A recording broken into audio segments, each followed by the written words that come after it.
জল। জলই পৃথিবীতে বেঁচে থাকার জন্য আবশ্যক তো বটেই, কিন্তু এই জল আমাদের একটা অত্যন্ত গুরুত্বপূর্ণ শিক্ষা প্রদান করে। কখনো এই জলকে দেখেছেন? যে পরিস্থিতিতেই এই জল প্রবাহিত হোক না কেন, এর উপর যা কিছুই প্রভাব থাকুক না কেন, এর পথে যতই বাধা আসুক না কেন, তার মধ্যে থেকে ও নিজের পথ ঠিক বের করে নেয়, কিন্তু নিজের প্রবাহ থামতে দেয় না, ক্রমাগত অগ্রসর হতে থাকে। সেরকমই একটা শিক্ষা যেটা আমরা জল থেকে পেয়ে থাকি তা হলো এটা: আমরা যখন জলের দিকে তাকাই তখন আমরা নিজের প্রতিবিম্ব দেখি, স্পষ্টভাবে দেখতে পাই, কিন্তু তখনই দেখতে পাই যখন এই জল শান্ত থাকে, স্থির থাকে। যদি এই জল অশান্ত হয়ে থাকে, স্থির না হয়, তাহলে আমরা এতে নিজের প্রতিবিম্ব দেখতে পাই না। এটাই আমাদের মনের সাথেও হয়ে থাকে। যখনই জীবনে কোনো সংকট আসে, যদি আমরা শান্ত মনে, স্থির মনে সিদ্ধান্ত নিই, তাহলে সেটা এমন একটা শীতল সিদ্ধান্ত হবে যেটা আমাদের ভবিষ্যৎকে একটা শ্রেষ্ঠ স্থানে নিয়ে যাবে। যদি এই মন অশান্ত হয়, বিচলিত হয়, পীড়িত হয়, দুঃখিত হয়ে থাকে, রুষ্ট হয়ে থাকে, তাহলে অনেক সময় আমরা এমন সিদ্ধান্ত নিই যেটা আমাদের জন্য অনুচিত প্রমাণিত হয়। যখন আপনি ক্রুদ্ধ ছিলেন বা দুঃখের বশে ছিলেন, তখন অনেক সময় হয়তো এমন সিদ্ধান্ত নিয়েছেন যেটার জন্য ভবিষ্যতে আপনি অনুশোচনা করেছেন। এবার দেখুন, এই আবেগগুলো থেকে আমরা পালাতে পারবো না, কিন্তু এই আবেগগুলো আপনার উপর কতটা প্রভাব ফেলবে সেটা আমরা অবশ্যই ঠিক করতে পারি। এই মনকে আমরা নিয়ন্ত্রণ করতে পারি। এটাই করুন, চিন্তা করুন, এই মনকে শান্ত রাখুন, স্থির হতে চেষ্টা করুন, আর তারপরে সিদ্ধান্ত নিন। আসুন আমার সাথে ভালোবেসে বলুন, রাধা রাধা। রামায়ণের একটা অত্যন্ত শ্রেষ্ঠ কাহিনী আছে যেটা খুব অমূল্য শিক্ষাদান করে। দশানন যখন ধরাশায়ী হলেন এবং মৃত্যুশয্যায় শুয়েছিলেন, ওনার শেষ নিঃশ্বাস ত্যাগের সময় শ্রীরাম লক্ষ্মণকে বললেন যে, হে লক্ষ্মণ, রাবণের কাছে যাও, ওখানে যাও, ওনার থেকে কিছু জ্ঞান অর্জন করে এসো। উনি হলেন মহাজ্ঞানী, আর ওনার থেকে জ্ঞান অর্জনের এটাই শ্রেষ্ঠ সুযোগ। লক্ষ্মণ প্রথমে মানতে চাইলেন না, কিন্তু শ্রীরাম বোঝানোর পরে লক্ষ্মণ ওনার কাছে গেলেন, রাবণের মাথার কাছে গেলেন আর বললেন, দাদা বলেছেন আপনার থেকে জ্ঞান অর্জন করতে। রাবণ কিছুই বললেন না। লক্ষ্মণ বললেন, আপনি তো দেখছি খুব অহংকারী, মৃত্যুশয্যায় শুয়ে আছেন, শেষ নিঃশ্বাস ত্যাগ করতে চলেছেন, আর তাও এত অহংকার। রাবণ বললেন, নিজের দাদা রামকে ডাকো। শ্রীরাম এলেন, রাবণের পায়ের কাছে এসে দাঁড়ালেন।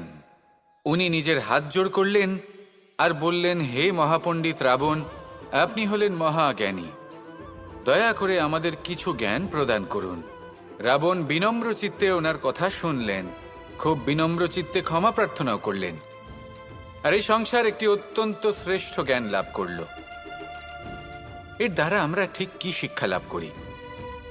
রাম এবং লক্ষ্মণ দুজনেই ছিলেন তেজস্বী, দুজনেই ছিলেন শ্রেষ্ঠ, ছিলেন বীর, ছিলেন বলবান, কিন্তু শ্রীরামকে মর্যাদা পুরুষোত্তম বলা হয়ে থাকে, কারণ উনি বীর ছিলেন, সাহসী ছিলেন, তার সাথে একটি অত্যন্ত গুরুত্বপূর্ণ গুণ ছিল, সেই গুণ হলো বিনম্রতা। এটা খুবই শ্রেষ্ঠ একটা গুণ। যদি কেউ আপনাকে কটু কথা শোনায়, তাহলে উত্তরটা আপনি বিনম্রভাবেও দিতে পারেন। এই বিনম্রতা এমন এক আবেগ যেটা দেখে মনে হবে কোমল, কিন্তু এটা ততটাই প্রবল অস্ত্র, এমন একটা অস্ত্র যা সকলকে নিরস্ত্র করে দিতে পারে। যদি আপনি সাহসী হন এবং বিনম্র হন, তাহলে আপনি বিজয়ী হবেন। যদি আপনি জ্ঞানী হন এবং বিনম্র হন, তাহলে আপনি অবশ্যই মহাজ্ঞানী হয়ে উঠবেন। তাই নিজের মনে বিনম্রতা ধরে রাখুন আর ভালোবেসে বলুন, রাধা রাধা। সন্দেহ আর বিশ্বাস, এই দুই আবেগ যাদের বিশেষত্ব আছে, কিন্তু এই দুইয়েরই স্থান একই, মন। বিশ্বাস আর সন্দেহ, এই দুটোই কখনো আমাদের দুঃখের কারণ হয়ে দাঁড়ায়, বিশেষ করে তখন যখন আমরা কোনো ব্যক্তির চরিত্রের আকলন উচিতভাবে করতেই পারি না। আর তাছাড়া এই কাজটা সহজ নয়। আমরা কখনো কখনো কোনো অনুচিত ব্যক্তিকে উচিত বলে ভেবে বসি, তার উপর বিশ্বাস করে ফেলি, আর ফলস্বরূপ সেই ব্যক্তি আমাদের বিশ্বাস ভঙ্গ করে বসেন, আর আমাদের দুঃখের সম্মুখীন হতে হয়। ঠিক সেইভাবেই কখনো কখনো আমরা এমন কোনো ব্যক্তির উপর সন্দেহ করি যে হয়তো পূর্ণরূপে পূর্ণ নিষ্ঠা ভরে আমাদের মঙ্গল কামনাই করেছেন, এমন একজন ব্যক্তি যে সত্যি বিশ্বাসের পাত্র। আর যখন সেই ব্যক্তি এটা জানতে পারেন যে আমরা তাকে নিয়ে সন্দেহ করেছি, খুবই স্বাভাবিক তিনি দুঃখী হয়ে যান। এমন কোনো ব্যক্তিকে দুঃখ দিলে আমাদের মনও দুঃখী হয়ে যায়। তখন আমরা এটা ভাবি যে এই সংসারে আমরা কার উপর আস্থা রাখব আর কাকেই বা সন্দেহ করব।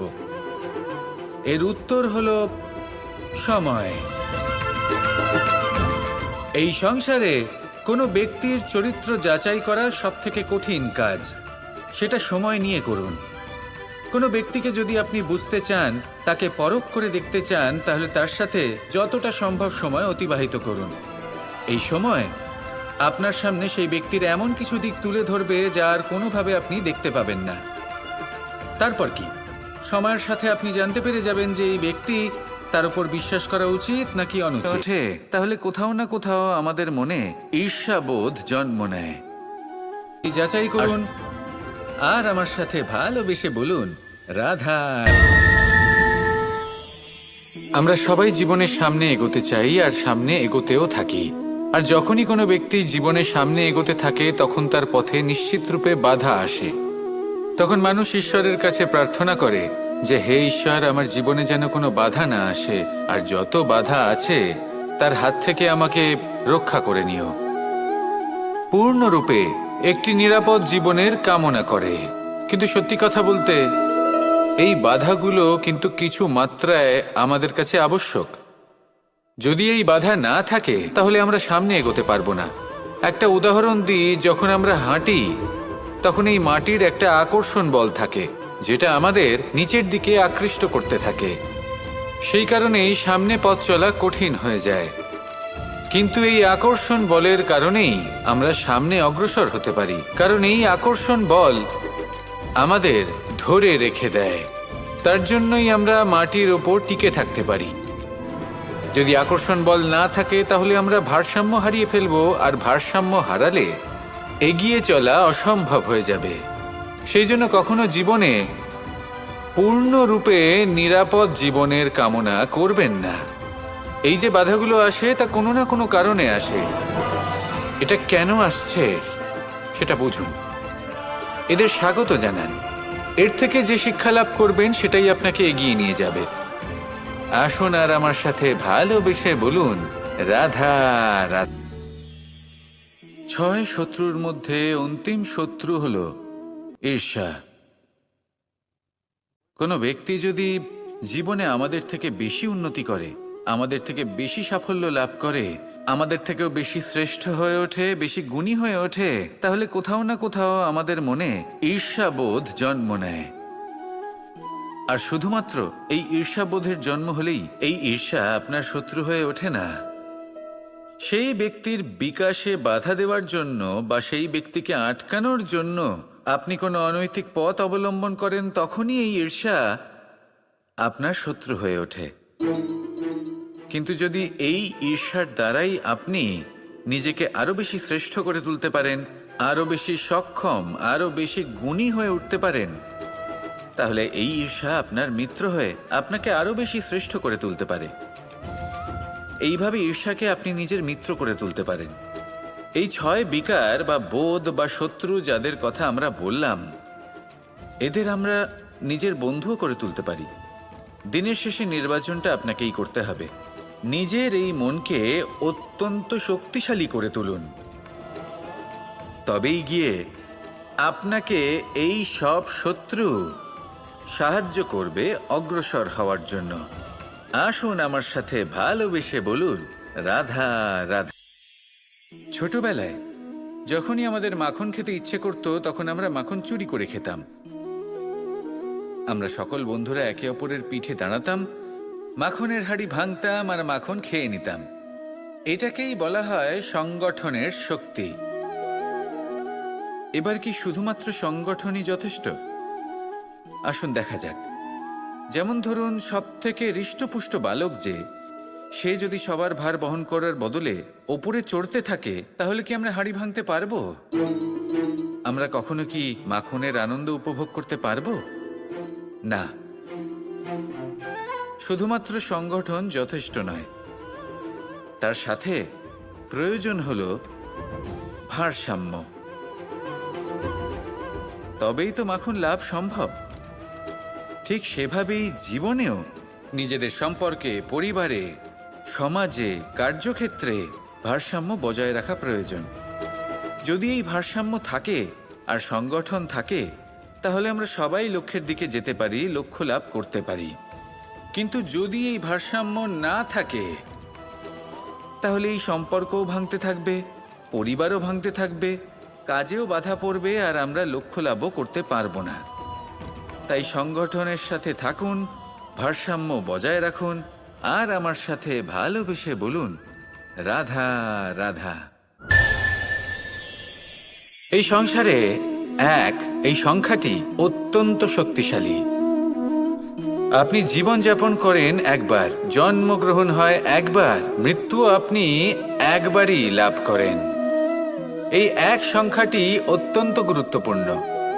যদি আপনি এককে একের বিরুদ্ধে করে দেন, তাহলে সেটা হলো রাজনীতি।